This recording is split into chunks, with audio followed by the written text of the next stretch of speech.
It was a Thursday afternoon in late March, somewhere on the outskirts of Portland, Oregon, and the rain had been falling steadily for 6 days straight, turning the roads into rivers and the hills into mudslides.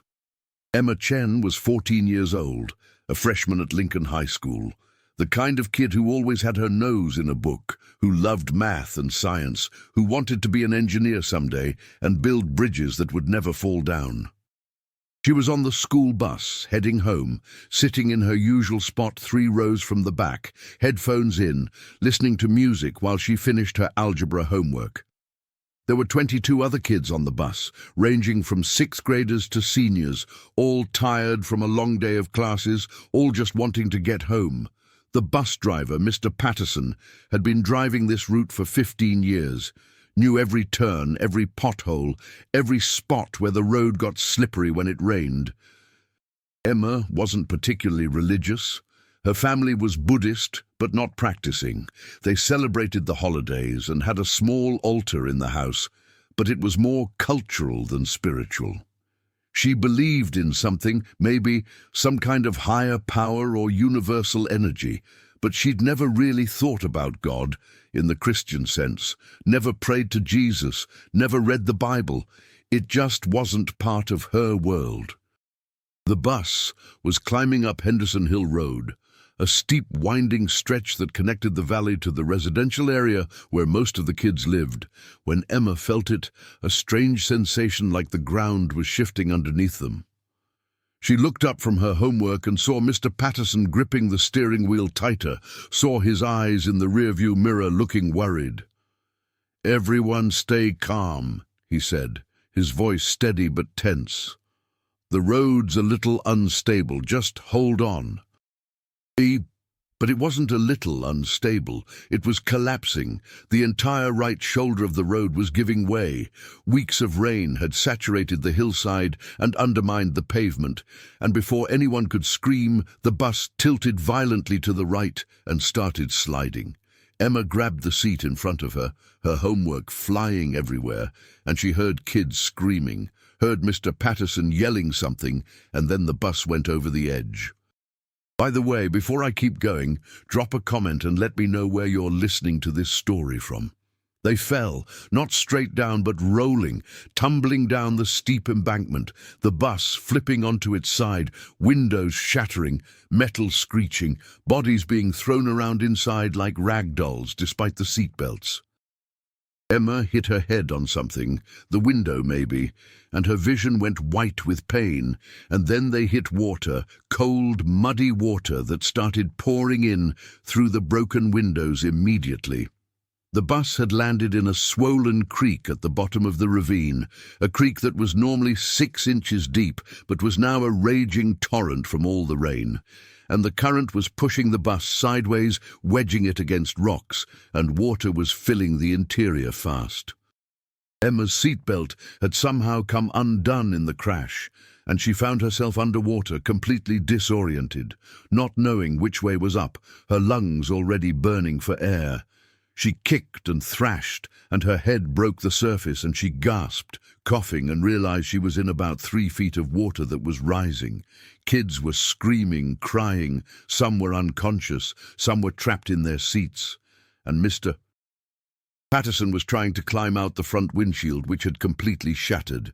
"Out! Everyone out!" he was yelling, but the water was coming in too fast, and the bus was shifting, settling deeper into the creek bed, and Emma realized with horror that they were sinking. She tried to stand, but her leg was caught on something, tangled in metal, maybe part of the seat frame that had bent in the crash, and she pulled, but it wouldn't budge, and the water was up to her chest now and rising fast. Other kids were climbing out through windows. Mr. Patterson was pulling them out, but Emma couldn't move, couldn't get free, and panic seized her like a fist around her heart. "Help, I'm stuck!" she screamed, and a senior boy, Marcus, turned back and waded toward her, but the water was too strong. The current knocked him off his feet and swept him toward a window, and he barely managed to grab the frame and pull himself out. "I'll get help!" he yelled back to her, But Emma knew there wasn't time. The water was at her neck now, and in maybe 30 seconds it would be over her head, and she was going to drown in this bus in this creek, and her parents wouldn't even know what happened until hours later when someone called them. She thought about her little brother Danny, who was probably home right now playing video games. Thought about her mum, who'd made her favorite dumplings for dinner last night. Thought about her dad, who always said she was going to do great things, and tears mixed with the muddy water on her face. She tried one more time to pull her leg free, but whatever it was, caught on wouldn't give, and she could feel sharp metal cutting into her ankle, but she couldn't see it under the murky water, and then the water covered her mouth and she had to tilt her head back to keep breathing through her nose. "God," she said out loud, her voice shaking, water lapping at her nostrils. "I don't know if you're real. I don't know if you can hear me, but if you are, and you can, please help me. I don't want to die. Please. I'm so scared. Please." It was the first prayer she'd ever said in her entire life, desperate and clumsy, and probably not the right words, but it was all she had. The water covered her nose, and she took one last breath and held it and went under, and she opened her eyes in the murky water and could barely see anything, just dark shapes and bubbles, and she thought, this is it. This is how I die. And she felt strangely calm for a moment, like maybe drowning wouldn't hurt as much as she thought. But then her lungs started screaming for air, started burning like they were on fire, and she opened her mouth involuntarily, and water rushed in, and she was choking, drowning, dying, and everything started to go dark. And then she felt it, pressure around her ankle, but not the cutting pressure of metal, something else, something warm, and whatever was holding her leg suddenly released. Emma felt herself floating, being lifted, and her head broke the surface, and she coughed and vomited water and gasped for air, huge gulping breaths, and she realized she was free. Her leg wasn't caught anymore, and she was somehow floating near a window opening. She grabbed the frame and pulled herself up and looked back, and in that moment before she climbed out, she saw something she would never forget, would never be able to explain. The metal seat frame that had been trapping her ankle, thick steel tubing designed to withstand crashes, was bent backwards, not broken but bent, curved away from where her leg had been, like someone had grabbed it with both hands and pulled it apart. But there was nobody there, nobody in the water, nobody who could have done that. Emma stared for half a second, and then survival instinct kicked in, and she climbed out the window, pulled herself up onto the side of the bus that was sticking out of the water, and strong hands grabbed her, Mr. Patterson and Marcus pulling her up onto the muddy bank where other kids were sitting crying and shivering. "Are you okay? Are you hurt, Mr.?" Patterson was checking her over, and Emma looked down at her ankle and saw blood, saw cuts and scrapes. But the bone wasn't broken, nothing major. She could stand on it. "I'm okay," she said. "I was stuck. I was trapped and drowning, and then, I don't know, I just came free." Mr. Patterson looked at her with an expression she couldn't read. "We thought you were gone. We saw you go under, and we couldn't get back to you. The current was too strong, and then you just appeared at the window." Emma looked back at the bus, at the water still pouring in, at the windows that were now completely submerged, and she knew with absolute certainty that she should be dead, that there was no way she should have gotten free, no way she should be standing here breathing. Emergency services arrived 20 minutes later, fire trucks and ambulances and rescue crews, and they pulled the bus out of the creek and found the seat where Emma had been trapped, and the fire chief, a man named Rodriguez, who'd been doing this for 30 years, stood looking at the bent metal with a confused expression. "This doesn't make sense," he said to one of his crew. "This frame is reinforced steel. You'd need hydraulic tools to bend it like this, and even then, it wouldn't curve smooth like this. It would crack or break. But this is bent like someone just pushed it with their hands." He turned to Mr. Patterson. "Did anyone use equipment to free the girl?" "No, sir. There wasn't time. The bus was sinking. We were all just trying to get out." Rodriguez shook his head. "Then I don't know what to tell you, because this shouldn't be possible." Emma was taken to the hospital, along with the other injured kids. Most had cuts and bruises and a few broken bones, but miraculously everyone had survived. All 23 kids made it out of that bus alive. Emma's parents arrived at the hospital within an hour, her mum crying, her dad trying to stay calm, and they held her and didn't let go for a long time. The doctor who examined Emma cleaned and bandaged her ankle and told her she was incredibly lucky. "The cuts are deep, but clean. You'll heal fine. But Emma, your leg was trapped in metal underwater. You should have much more severe injuries. I'm not sure how to say this, but this is kind of miraculous." Emma just nodded, not sure what to say.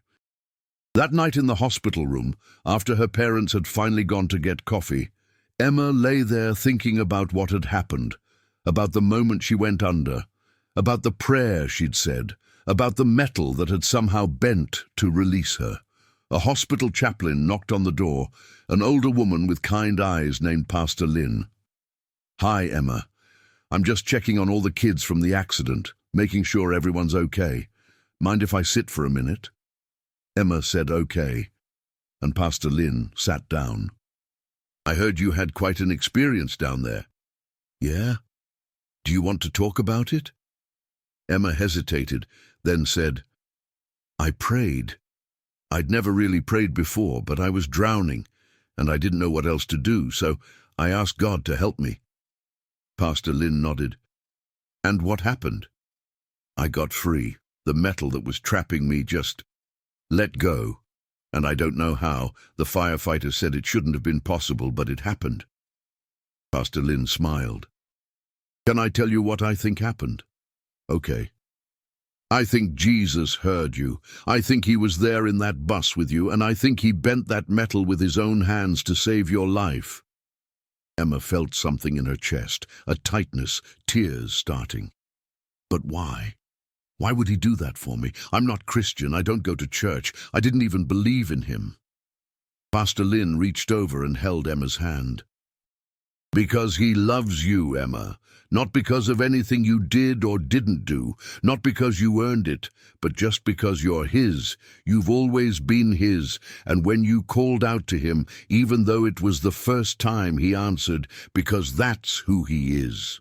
Emma cried then, really cried, and Pastor Lin just sat with her, didn't try to fix it or explain more, just let her feel it. After a while, Emma said, "What do I do now?" "Whatever you want, there's no requirement, no checklist, but if you want to know him better, if you want to understand what happened to you, I'd be happy to help you with that, no pressure." Emma nodded. "I think I want that." The story spread quickly. School bus plunges into creek. All 23 students survive. And when reporters started investigating and found out about the bent metal that couldn't be explained, it became a bigger story. Emma was interviewed, and she told them what happened, about being trapped, about praying, about getting free. And some people believed her, and some people looked for rational explanations. A metallurgist was brought in to examine the bus frame, and he confirmed that the steel had been bent with force that shouldn't have been possible without tools, and the pattern of the bend suggested it had been pulled apart from the inside, but there was no evidence of any equipment. "I can't explain it," he told the news crew. "I've analyzed the metal, I've looked at the stress patterns, and this defies the material properties of this steel. It should have fractured, but instead it bent smoothly, almost like it was made of clay." Emma started going to church with Pastor Lin, started reading the Bible, started learning about Jesus, and it wasn't like a switch flipped and suddenly everything made sense. It was gradual. It was questions and doubts and small moments of understanding. But she kept coming back to that moment in the bus, to the feeling of being released, to the bent metal that shouldn't exist. And she knew that something beyond normal had happened, something she couldn't explain with science or engineering, something that her rational mind struggled with, but her heart accepted. 6 months later, Emma was baptized, and her parents came to watch even though they didn't fully understand. And when she came up out of the water, she was crying and smiling at the same time. Today, 3 years later, Emma is 17, a senior in high school, and she still wants to be an engineer, still loves math and science, but now she also loves theology and philosophy and thinking about how God works in the world. She speaks at youth groups and churches, telling her story, always showing a picture of the bent metal that the fire department kept as evidence, and people touch the photo like it's sacred, like it's proof of something they've always hoped was true. The bus was eventually scrapped, but the section with the bent frame was preserved and is now in a Christian museum in Portland with a plaque that reads, "Physical Evidence of Divine Intervention, March 2022, from the Henderson Hill bus accident where 23 students survived and one girl was freed from impossible entrapment through unexplained bending of reinforced steel." Emma keeps in touch with the other kids from the bus, and several of them have become Christians because of what they experienced that day. Because they were there, they saw the impossible happen. They saw their friend trapped and dying, and then suddenly free. Mr. Patterson, the bus driver, retired after the accident, said he couldn't drive anymore without thinking about how close they'd come. But he started volunteering at his church, working with youth, telling them about the day he saw God save a busload of kids. And Marcus, the senior who tried to save Emma but couldn't, he became a firefighter, said he wanted to be the kind of person who runs toward danger instead of away. And he told Emma once that watching her survive when she shouldn't have changed how he saw everything, made him believe that there was purpose and meaning and someone watching over us.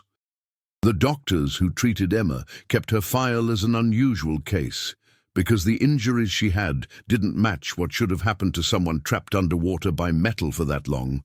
She should have had crush injuries, should have had more severe lacerations, should have had water in her lungs that caused lasting damage, but she had none of that. She healed completely within weeks. Emma's parents eventually started coming to church with her. They didn't convert, but they were open. They said they couldn't deny what had happened to their daughter, couldn't explain it any other way, and they wanted to understand the God who had saved her. Her little brother Danny asks her all the time to tell the story, and she does.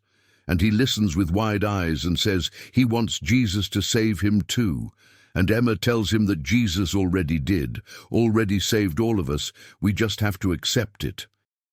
If you're listening to this story right now and you feel trapped, not in a bus but in circumstances, in depression, in addiction, in fear, in a life that feels like it's drowning you and you can't get free no matter how hard you try, I need you to hear what Emma learned in that moment, underwater. God hears first-time prayers. He hears desperate prayers. He hears prayers from people who don't even know if He's real. And He responds, not always in the way we expect, not always by bending metal, but always in the way we need. Call out to Him today, even if you've never prayed before, even if you're not sure He's listening. Just say, God, I need help. I can't do this alone. And watch what He does, because He's still in the business of doing impossible things, of bending what shouldn't bend, of freeing what should stay trapped, of saving lives that should be lost. Don't wait until you're drowning to reach out to Him. Reach out today, because He's already reaching for you.